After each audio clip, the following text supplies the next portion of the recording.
let's say, the Big Bang in the Quran. Yeah, heard that one 1,000 times. I say, have those who disbelieved not considered that the heavens and the earth were a joined entity? Joined entity for them, it was like a tiny spot that exploded, and that's where the whole universe came from. And then we separated them and made from water every living thing. That's Surah Al-Anbiya, which is 21:30. So how do we respond to that? Well, even looking at what it says, they're saying this corresponds to Big Bang cosmology. But if you look at what it actually says, and this was another theory that was common at Muhammad's time, it's called the cosmic egg theory. Like the heaven and earth were together as one thing, and then in creating, God separates them. But isn't the Bible say the same? Doesn't the Bible say the same thing? Lots of different people had the same thing. Shamim and Ha'art, the heavens and earth were one thing. God created one thing, called it heavens and earth, and then separated them later. Yeah. So it's the same thing. So he just copied a biblical knowledge, and they are talking about it as a miracle that nobody mentioned it before Muhammad. And what's interesting here is they want to say that the description in the Quran of earth and heaven being separated, that's the Big Bang. But An explosion. That's not the Big Bang, right? The earth wasn't there already with the heavens, and then they get separated. So, the Quran doesn't line up. In other words, a cosmologist is not going to say, yeah, the earth was already there, and then it was separated out. But two, yes, other groups were saying this at the time. And so how in the name of common sense is this miraculous scientific knowledge? Today, we're examining an allegation by Dr. David Wood and Brother Rachid about the Quran and the Big Bang. They argue that Surah Al-Anbiya 21:30, which mentions the heavens and earth being a joined entity and then separated, is not a reference to the Big Bang. Instead, they claim that this concept is borrowed from ancient myths or the Bible and lacks scientific validity. Let's break down these claims one by one to find the truth and to understand the brilliance of this Quranic verse in light of modern science. The verse in question is as follows. Have those who disbelieved not considered that the heavens and the earth were a joined entity, and we separated them, and made from water every living thing? Then will they not believe? Quran 21:30. This verse encompasses two key points. 1. The heavens and the earth were once a single joined entity. 2. Allah separated them and created life from water. In the 7th century, when the Prophet Muhammad, peace be upon him, recited these words, there was no scientific knowledge about the universe's beginnings or water's role in life. Yet this verse appears to echo concepts only confirmed by modern science centuries later. One understanding joined entity and the concept of separation, modern cosmology indicates that the universe began with the Big Bang, a singularity where all matter, space, and energy were tightly packed in a highly dense state, akin to what we could call a joined entity. As physicist Dr. William Lane Craig states, the Big Bang model holds that the universe expanded from a hot, dense state where all matter and energy were once compacted.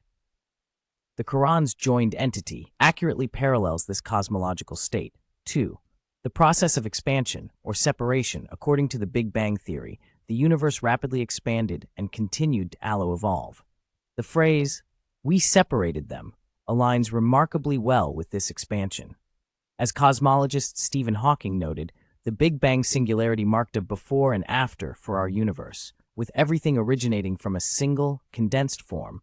Thus, when the Quran mentions a joined entity and a separation, it's expressing a concept that aligns closely with what science describes today. This is not merely poetic language, but a profound statement that anticipates later scientific understanding. Formation of Earth and Heavens, post-Big Bang. The Quran doesn't claim that Earth existed from the very start. Instead, the term heavens and earth can be interpreted symbolically to mean all matter and space. The elements that make up the Earth emerged long after the Big Bang through nucleosynthesis and stellar evolution. This interpretation is scientifically accurate, as Earth formed billions of years after the universe's initial expansion. Thus, this verse aligns with, rather than contradicts, modern cosmology. Rachid and Dr. Wood allege that the Quran's description resembles the ancient cosmic egg theory, where it was believed the universe came from an egg. Let's analyze this claim carefully. 1. Key differences between the cosmic egg and the Quran. The cosmic egg theory, found in ancient mythologies, describes creation as a literal egg with gods and supernatural beings often involved in the process. In contrast, the Quran does not mention an egg or mythological beings. Instead, it speaks of a unified mass separated by a divine act.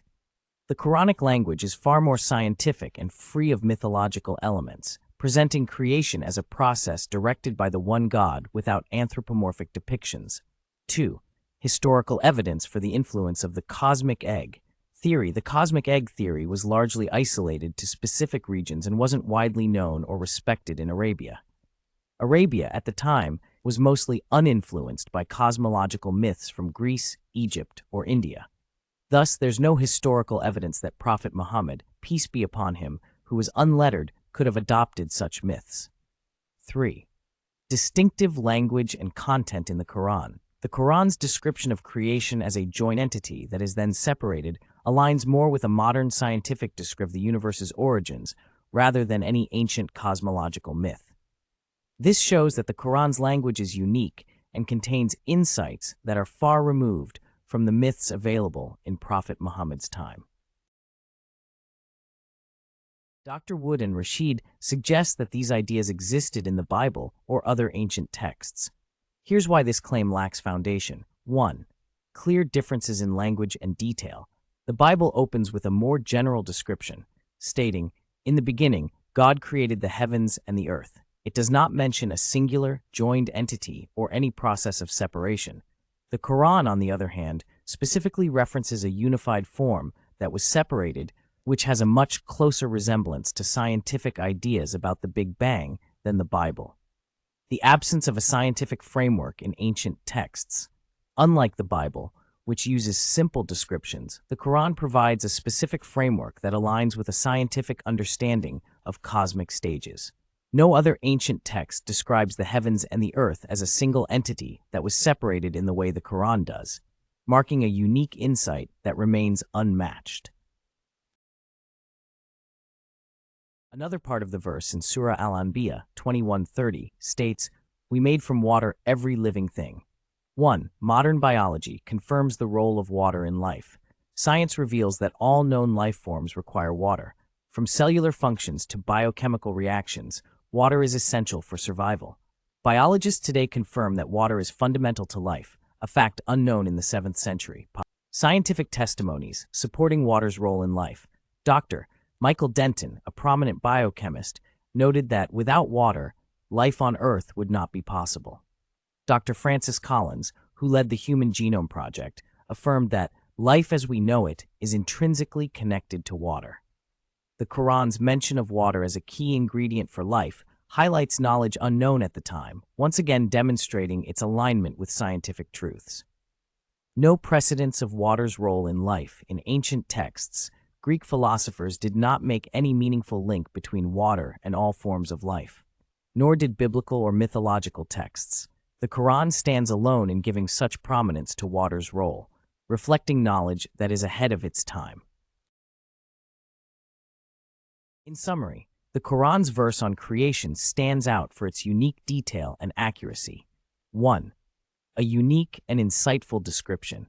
The Quran's description of the heavens and the earth as a joined entity that was separated, along with the emphasis on water as essential for life, reveals knowledge that aligns with modern cosmology and biology, knowledge only confirmed centuries later. 2. Free from mythological influence. The Quran's language is distinct from ancient myths, cosmic egg theories, and biblical references, presenting creation as a divine act without mythological embellishments. A divine revelation beyond human knowledge. In the 7th century, these insights were beyond human understanding. The scientific accuracy and depth of the Quran's verses provide powerful evidence that this knowledge came from a divine source, far beyond the reach of human intellect at that time. The Quran is not a book of science, yet it aligns remarkably with modern discoveries, revealing knowledge that points to a divine source. For those truly seeking truth, the Quran offers evidence that transcends human limitations and stands as a testament to the wisdom of its creator. Thank you for watching. May Allah guide us all to truth. Assalamu alaikum.